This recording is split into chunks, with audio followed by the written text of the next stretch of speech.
માતાજી મિત્રો, હું છું વાલમજી ગુજરાતી વ્લોગમાં આપનું હાર્દિક સ્વાગત છે. ને આજે આપણે એક નવા વ્લોગની શરૂઆત કરી રહ્યા છીએ. તો અત્યારે મિત્રો હું છું અત્યારે પાત્રક નદીના પુલ ઉપર, તમે જોઈ શકો છો. અને આ છે અમારું ગામ સણસોલી, અને તમને બતાવું બાજુમાં આવેલું છે સિદ્ધિવિનાયક મંદિર.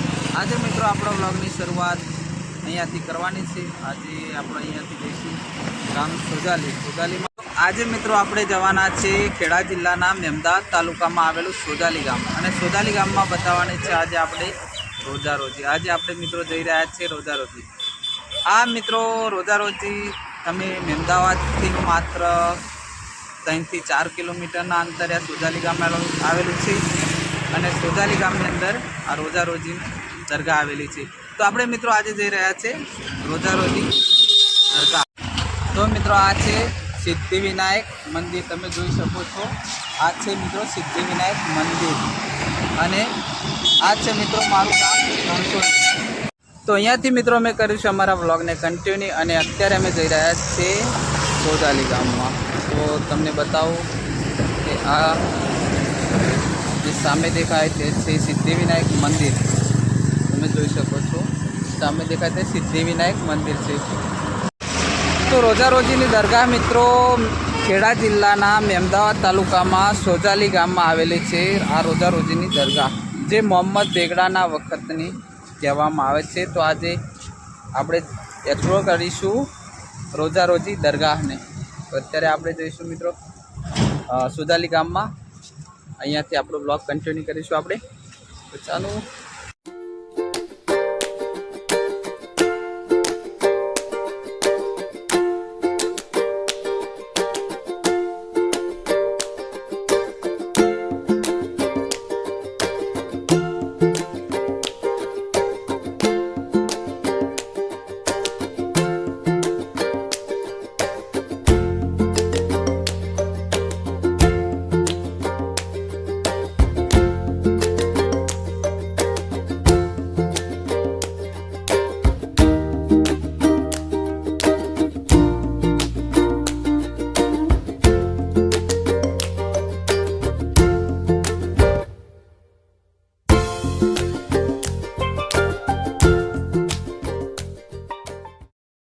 આ હતી મિત્રો અમારી સ્કૂલનું 8, 9 અને 10 ધોરણ સરસ્વતી વિદ્યા મંદિર સોજાલી.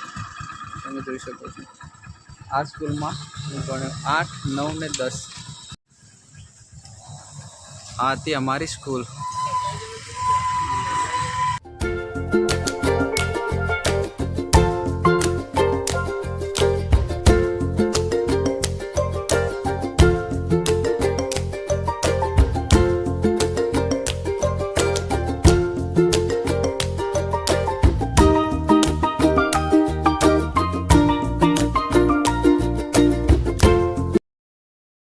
તો અત્યારે મિત્રો આપણે પહોંચી ચૂક્યા છીએ રોજારોજી દરગાહ, જે સોજાલી ગામમાં આવેલી છે. તમે મારી બાજુમાં જોઈ શકો છો. આ છે મિત્રો સોજાલી ગામમાં આવેલી રોજારોજીની દરગાહ. તો આપણે જઈશું હવે આ રોજારોજી દરગાહ. આ તમે જોઈ શકો છો મિત્રો.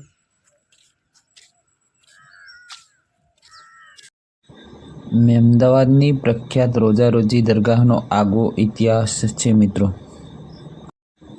આ દરગાહનો સમાવેશ નેશનલ મોન્યુમેન્ટમાં થયો છે.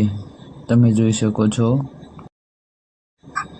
અહીંયા દરેક જગ્યાએથી અવારનવાર પર્યટકો આવતા જ હોય છે. અને આ છે મિત્રો દરગાહની અંદરનો ભાગ, તમે જોઈ શકો છો.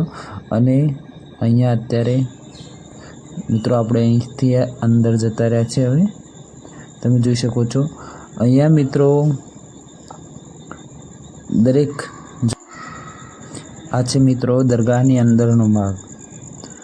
તમે અંદર જશો એટલે આ તમને અહીંયા તમને આ રીતે તમને જોવા મળશે. તમે જોઈ શકો છો. અહીંયાના દર્શન કરવા માટે હિન્દુ હો ચાહે મુસલમાન હો, દરેક વ્યક્તિ આવી શકે છે. અને આ છે મિત્રો અંદરનો ભાગ. તમે જોઈ શકો છો અંદરના ભાગમાં તમને આ રીતે કંઈક જોવા મળશે. જો આ છે માંડવી. આ છે મિત્રો દરગાહ.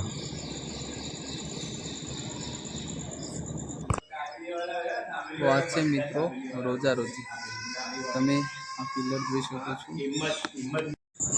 અહીંયા આ ઉપરનો ભાગ તમને આ રીતે કંઈક જોવા મળશે મિત્રો, તમે જોઈ શકો છો. તો મિત્રો અહીંયા એવું કહેવામાં આવે છે કે ઘણા ખરા ગણિત શાસ્ત્રીઓ આ જે પિલ્લર છે તેની કોઈ ગણતરી કરી શકતા નથી. તમે જોઈ શકો છો. આ છે અમારા વિજયભાઈ, અને વિજયભાઈ કે હું પિલ્લર ગણું, એટલે વિજયભાઈ અત્યારે પિલ્લર ગણી જોવે છે. તમે જોઈ શકો છો. આ છે મિત્રો રોજા રોજી. અહીંયા દરેક માણસ અહીંયા આવી શકે છે. એવું અહીંયા કોઈ એવું નથી કે કોઈ હિન્દુ કે કોઈ મુસલમાન જ આવી શકે. અહીંયા હિન્દુ અને મુસલમાન બેઉ કોમ અહીંયા આવે છે અત્યારે. તો આ રોજા રોજી મિત્રો હિન્દુ અને મુસલમાનની એકતાનું પ્રતીક છે. તમે જોઈ શકો છો. તો આ દરગાહનું મિત્રો મેં ઓનલાઈન જોયું હતું, તો એક પુસ્તક પણ લખાયું છે જે માર્કેટમાં અત્યારે અવેલેબલ છે. તો તમે એ પણ ખરીદી શકો છો. અને અહીંયાનો સંપૂર્ણ ઇતિહાસ મિત્રો તમને એ પુસ્તક મારફતે તમને મળી રહેશે. શકો છો મિત્રો કે આ પિલ્લર કોઈ ગણી શકતું જ નથી. પહેલેથી એવું માનવામાં અહીંયા કહેવામાં આવે છે કે આ પિલ્લર કોઈ ગણી શકતું નથી. કદાચ ગણી શકે તો એક બે ઓછા પડે, એકવાર વધી જાય, એકવાર ઓછા થાય.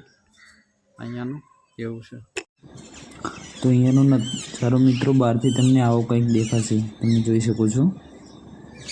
આ છે મિત્રો બહારથી આવું કંઈક તમને દેખાશે અહીંયા. તો મિત્રો આ છે રોજા રોજી. અમે પહેલાં નાના હતા ત્યારે પ્રાઇમરી સ્કૂલમાં ભણતા ને ત્યારે સાહેબ અમને પ્રવાસ લઈને અહીંયા દાવાવાળી કરીએ. અહીંયાથી પહેલાં મેં અહીંયા આવતા ફરવા માટે નાના હતા ત્યારે. તમે જોઈ શકો છો. અને અહીંયાથી મિત્રો અહીં પાછળની બાજુ એક ભોયરા હતા બે. જો કદાચ ખુલ્લા હોય તો હું તમને અત્યારે દેખાડું. અને અહીંથી એવું કહેવામાં આવતું કે અહીંયાથી એક ભોયરું દૂર અમદાવાદ ખુલે છે અને બીજું અહીં કંઈક આજુબાજુમાં ખુલતું હતું. એક બે ભોયરા પણ આવેલા છે. જો કદાચ હું તમને દેખાડું અત્યારે, જો ખુલ્લા હોય તો તમે જોઈ શકો છો. અહીંયાથી આ છે. જો પહેલાં ઉતરાતું હતું, અત્યારે ઉતરાતું હોય એવું લાગતું નથી. અહીંયાથી મિત્રો અમે અંદર ઘૂસતા ને એટલે સીધા નદીની બાજુ નીકળી જવા. અહીંયાથી નદીની બાજુ નીકળી જવાતું. અહીંયાથી થોડું દૂર બીજું પણ એક ભોયરું આવેલું છે, તમને બતાવું. અને એ બ્લોક કરી દીધેલું હતું. એ પહેલેથી જ બંધ જ હતું. આ ખુલ્લું નહોતું.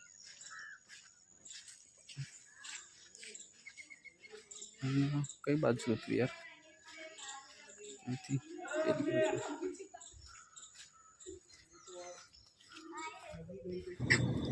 બીજું ભોયરું અહીંયા આવેલું હતું.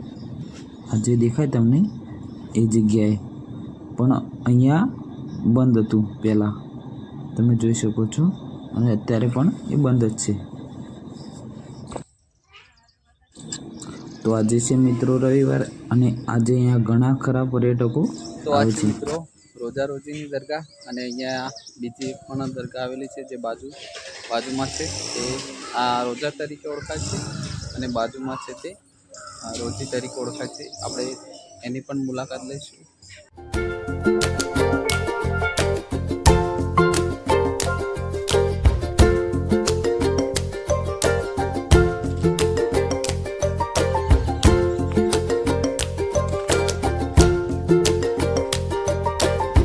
તો આ છે મિત્રો રોજી તરીકે ઓળખાતી આ દરગાહ. તમે અહીંયાથી જોઈ શકો છો.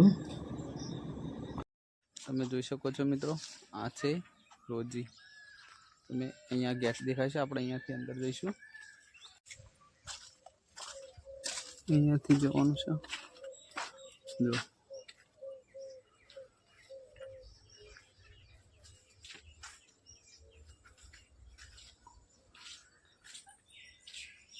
આ સ્થળ મિત્રો આપણા મેં અમદાવાદમાં આવેલું છે જુઓ, સોજાલી ગામમાં.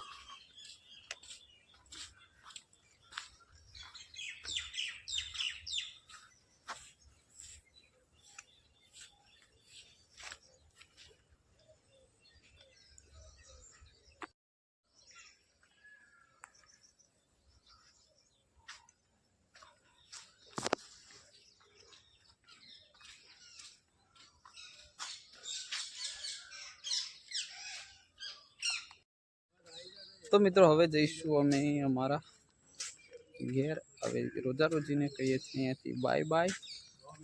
આ હતો મિત્રો આજનો રોજા રોજીનો વ્લોગ. આવા જ વિડીયો જોવા માટે અમારી ચેનલને લાઇક, શેર અને સબસ્ક્રાઈબ કરવાનું ભૂલતા નહીં. Bye bye and take care.